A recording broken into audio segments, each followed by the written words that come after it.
सबको जय मसीह की। मैं जतिन बब्बर और आप देख रहे हैं मसीह परिवार चैनल। जैसे कि आप सब जानते हैं कि मैं इस चैनल पे प्रभु के अलग अलग दासों की वीडियोस डालता हूं, तो अगर आपको हमारा चैनल अच्छा लगता है तो आप इस चैनल को ज़्यादा से ज़्यादा सब्सक्राइब जरूर करें, ताकि आप प्रभु के वचन को सुन सके। वीडियोस को ज़्यादा से ज़्यादा शेयर करें, ताकि जिन लोगों तक वचन नहीं पहुंचा उन तक भी वचन पहुंच सके। सबको जय मसीह की। एक बार मैं आपसे दोबारा कहूँगा कि इस चैनल को सब्सक्राइब जरूर करें और वीडियोस को ज़्यादा से ज़्यादा शेयर करें। जय मसीह की। अगर मेरे साथ हो सकता तो आपके साथ भी हो सकता है। आपने उस प्रोफेसी के लिए काम करना है, बोलो आमीन। उस प्रोफेसी के लिए आवाज जो परमेश्वर ने आपको दी उसके लिए काम करना है। यूसुफ ने काम किया उसके लिए। अगर बरकत पाना चाहते हो तो ऐसा करो तो होगा आपके लिए, इन जीसस माइटी नेम। उसने काम किया अपनी प्रोफेसी के ऊपर। कोई औरत इल्जाम लगा दे लेकिन वो खड़ा रहा, मैं जेल जाने के लिए तैयार हूं लेकिन गलत काम नहीं करूंगा। कुछ भी हो जाए, मेरे भाइयों ने मुझे छोड़ दिया लेकिन मैं अपने विश्वास से नहीं गिरूंगा। आज लोग अपने विश्वास से बहुत जल्दी गिर जाते हैं, लेकिन आपका फेथ ऐसा हो कोई चीज आपको परमेश्वर के प्रेम से अलग ना करे। पौलुस क्या कहता है? ना रात ना दिन ना अंधेरी ना तूफान ना लोग, यहां तक ना तलवार ना मौत भी हमें परमेश्वर के प्रेम से अलग नहीं कर सकती। Nothing can separate us from the love of God. कोई चीज आपको परमेश्वर के प्रेम से अलग ना करे कलीसिया, बोलो आमीन। तब देखना परमेश्वर किस तरह से आपके जीवन को बदलता है, किस तरह से आपके हालात, आपके सर्कमस्टांसेस, आपकी सिचुएशंस चेंज होती है। परमेश्वर आपको प्रमोट करेगा, आपको ब्लेस करेगा। आपके घर की गरीबियां, आपके कर्ज, आपके सर्कमस्टांसेस किस तरह से चेंज होंगे। आपके लिए गुड न्यूज आएगी, आपके लिए बेटर होगा, आपके लिए अच्छा होगा। हर प्रोफेसी आपके जीवन में पूरी होगी। आपके बच्चों का भविष्य, आपका भविष्य, आपके घर का भविष्य कितना ब्लेस होगा। आप सोचोगे एक परमेश्वर 2 करेगा, आप सोचोगे 4 परमेश्वर 8 करेगा। हर चीज आपके फेवर में खड़ी होगी। आपके विरोधी आपको मारना चाहेंगे लेकिन परमेश्वर आपको बचाएगा। बीमारी आपका नाश करने के लिए आएगी, लेकिन जैसे ही आप हॉस्पिटल में जाओगे स्कैन में कुछ नहीं होगा, नॉर्मल हो जाएगा। परमेश्वर ऐसे काम आपकी जिंदगी में करेगा। आपके पैसे में बरकत होगी, आपकी 500 रुपए की दिहाड़ी में बरकत होगी, आपकी 50,000 की जॉब में बरकत होगी। परमेश्वर आपके हालातों को चेंज करेगा। आपके डॉक्यूमेंट्स, आपकी प्रॉपर्टीज, आपके वीजे, आपके पासपोर्ट, हर चीज ब्लेस होना स्टार्ट हो जाएगी। नेगेटिविटी, शैतान, दुष्ट आत्माएं, डीमंस, जादू टोने, कोई चीज आपके ऊपर प्रभाव नहीं करेगी। परमेश्वर आपके लिए खड़ा होगा। आप जिस स्थान पर खड़े होंगे, विरोधी 10 आए, 20 आए, 50 आए, लेकिन प्रभु आपके लिए पक्ष करेगा यीशु मसीह के सामर्थी नाम में। इसलिए आपने परमेश्वर की आवाज को सुनना है। जो प्रोफेसी, जो प्रोफेटिक वर्ड परमेश्वर ने आपको दिया, उस प्रोफेटिक वर्ड पर बिलीव रखना है। रात के समय परमेश्वर आपसे बात कर सकता है, वचन के द्वारा बात कर सकता है, अपने दास के द्वारा बात कर सकता है। चलते चलते परमेश्वर आपकी कॉन्शियस में बात कर सकता है, आपके आत्मा में बात कर सकता है। परमेश्वर के बात करने के अलग अलग तरीके हैं, लेकिन डिपेंड करता कि आप उस आवाज को सुनते हैं, मानते हैं, समझते हैं, चलते हैं। अगर चलते हैं तो खुदावन चमत्कार पर चमत्कार, चमत्कार पर चमत्कार, गुड न्यूज पर गुड न्यूज, गुड न्यूज पर गुड न्यूज आपके हालातों को चेंज करेगा और बड़े काम आपकी लाइफ में होंगे यीशु मसीह के सामर्थी नाम में। परमेश्वर की आवाज को सुनो, परमेश्वर की आवाज को समझो। बाइबल में लिखा है नबियों ने परमेश्वर की आवाज को सुना।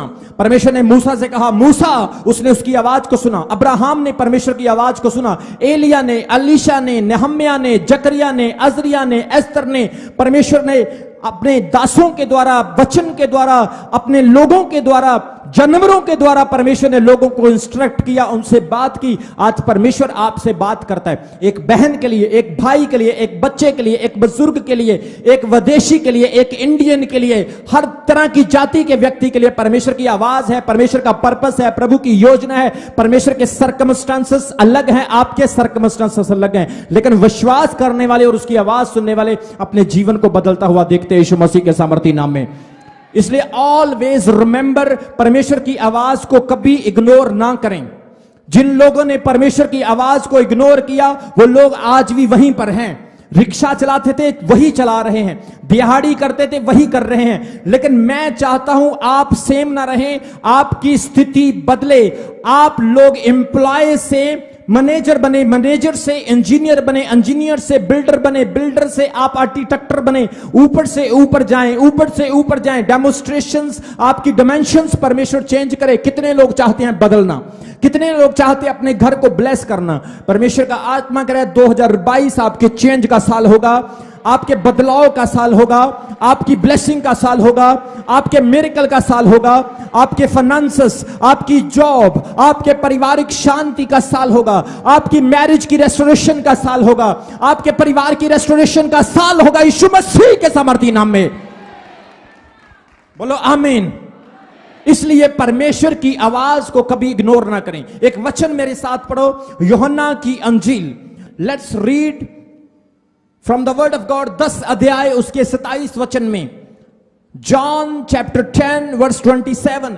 यूहन्ना गॉस्पेल में 10 अध्याय 27 में यीशु मसीह कहते हैं, मेरी भेड़ें मेरा शब्द सुनती है और मैं उन्हें जानता हूं और वे मेरे पीछे पीछे चलती है। कितने लोगों को सुना?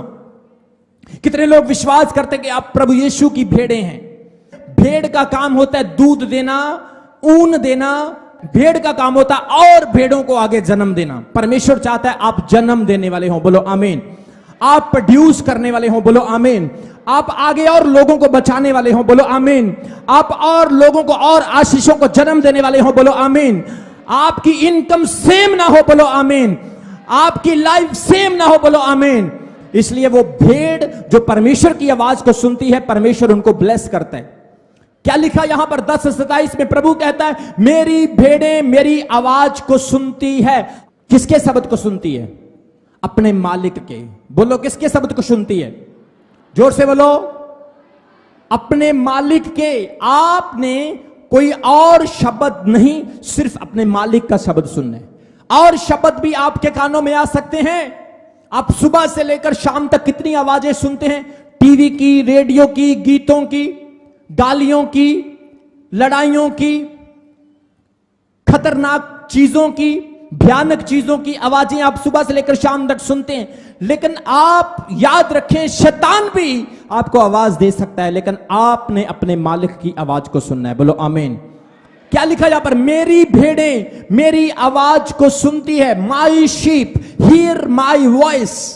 प्रभु की आवाज को सुनना आपने। प्रभु आपको आपकी कमजोरी के लिए आवाज दे सकता है। आपके अंदर पाप है, उसके लिए परमेश्वर आपको आवाज दे सकता है। आपके अंदर अभी डर है, नशा है, पाप अपराध है, आप परमेश्वर से दूर है, आप लड़ाई झगड़े और दुनिया की चीजों में लुप्त है, इसलिए परमेश्वर आपको आवाज दे सकता है। लेकिन याद रखें, परमेश्वर की आवाज को पहचानना है और जैसे ही वो आवाज देता है फॉलो करना उसकी आवाज को। जोर से बोलो हालेलुया। वो कहता है, मेरी भेड़ें मेरी आवाज को सुनती है। आप परमेश्वर की भेड़ें हैं। आप शैतान के लोग नहीं, आप परमेश्वर के लोग हैं। आप दुनियावी आवाज को सुनने वाले नहीं, आप खुदा की आवाज को सुनने वाले लोग हैं। और खुदा की आवाज आपको बदलती है, खुदा की आवाज आपको चेंज करती है। जोर से बोलो आमीन।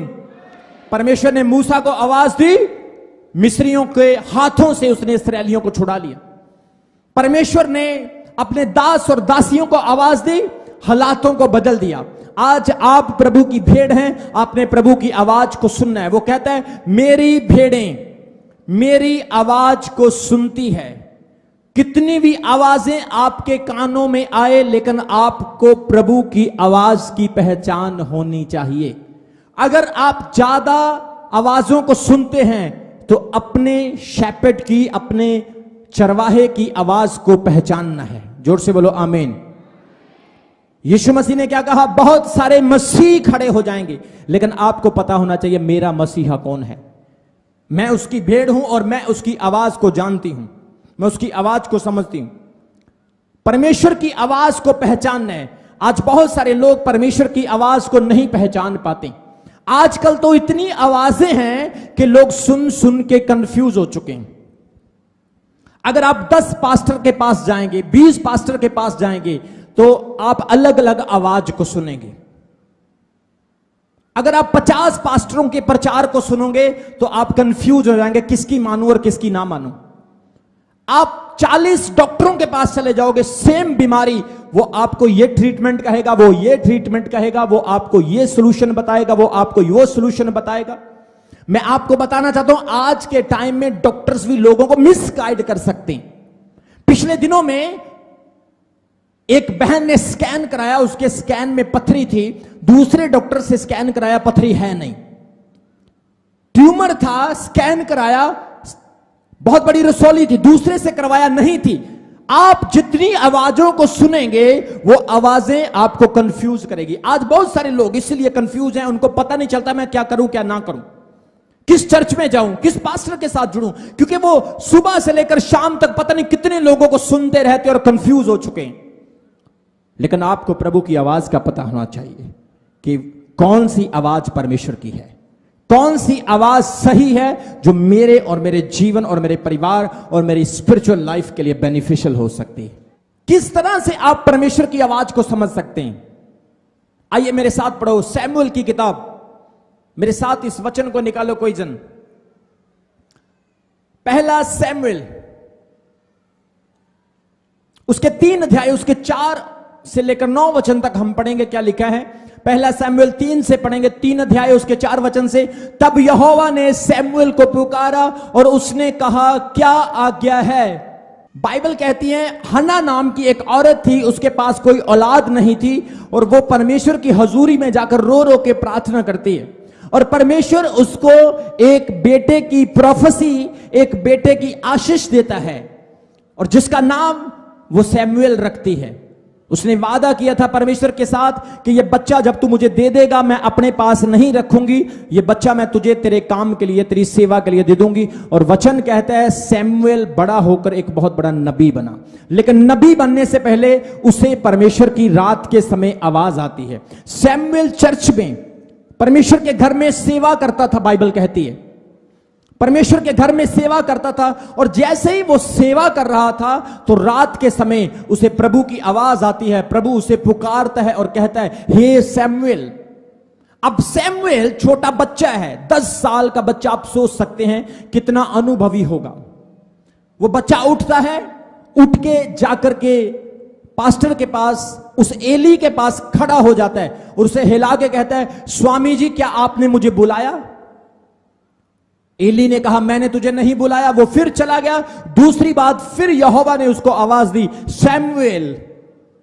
वो फिर गया, एली को कहता है तूने मुझे बुलाया? उसने कहा मैंने तुझे नहीं बुलाया। आप यहां पर देखिए सैमुएल को परमेश्वर बुला रहा है और वो परमेश्वर की आवाज को नहीं सुन पा रहा है। आप में से भी बहुत सारे लोग आज परमेश्वर की आवाज को नहीं समझते। आप सोचते हैं ये किसकी आवाज है? क्या ये शैतान की? क्या ये परमेश्वर की आवाज है? क्या ये एली की आवाज है? क्या ये दुनियावी आवाज है या आत्मिक आवाज है? अगर आप एग्जैक्टली परमेश्वर की आवाज को समझना चाहते हैं तो आपको एक मेंटर की, एक अगुए, एक पास्टर की जरूरत है जिसको परमेश्वर की आवाज का अनुभव हो, पहचान हो, जो आपको परमेश्वर की आवाज से इंट्रोड्यूस, आपकी पहचान करा सकता है। कितने लोगों को समझ आ रही है? जोर से बोलो हालेलुया। सैमुएल अपने बल पर परमेश्वर की आवाज को नहीं समझ पा रहे। आप कितनी सेवा करने वाले क्यों ना हो मेरे प्रियो, आप परमेश्वर की आवाज को तब तक नहीं समझ सकते जब तक आपके पास कोई गुरु नहीं है, आपके पास एक अगुआ नहीं है। परमेश्वर ने सैमुएल को आवाज दी, सैमुएल ने सोचा मुझे एली ने बुलाया। आज आपके जीवन में बहुत सारी कठिनाइयां हो सकती है, लेकिन उन कठिनाइयों से निकलने के लिए आपको एक अगुए की जरूरत है जो आपको डायरेक्शन दे सके। आपने मैरिज करवानी है, आप कंफ्यूज हैं, आपकी प्रॉपर्टी के बारे में आप कंफ्यूज हैं, अपने भविष्य के बारे में आप कंफ्यूज हैं। आपको एक अगुए की, एक इंस्ट्रक्टर की जरूरत है जो आपको आत्मिक तरीके से देखकर बता सकता है यह आपके लिए सही होगा या गलत होगा। कितने लोगों को समझ आ रही मेरी बात की? सैमुएल सेवा करते हुए भी परमेश्वर की आवाज को नहीं समझ पा रहा था और एली के पास जा रहा है। तीसरी बार जब सैमुएल एली के पास गया, बाइबल कहती है एली ने समझ लिया कि सचमुच परमेश्वर यहोवा सैमुएल से बात करता और उसने उसको कहा, अगर अब तुझे आवाज आएगी तो तू उसे कहना, हां मेरे प्रभु बता, मैं यहां पर हाजिर हूं। मैं कहता हूं अगर एली ना होता तो सैमुएल सारी रात यहोवा की आवाज सुनता रहता और कंफ्यूज रहता। आज बहुत सारे लोग कंफ्यूज हैं, उसकी आवाज, इसकी आवाज, वहां जा, वहां से प्रोफेसी करा, उस पास्टर के पास जा, उस सियाने के पास, उस तांत्रिक के पास, दुनिया की आवाजें टीवी के ऊपर, यूट्यूब के ऊपर, ये उपाय, वो उपाय, ये नुक्सा, वो नुक्सा, सुन सुन के आप परेशान हो चुके हैं। लेकिन असल में जब आपको सच्चा मेंटर जो परमेश्वर की आवाज को पहचानता मिल जाएगा, आपको स्ट्रगल करने की जरूरत नहीं, आप समझ पाओगे ये यहोवा की आवाज है।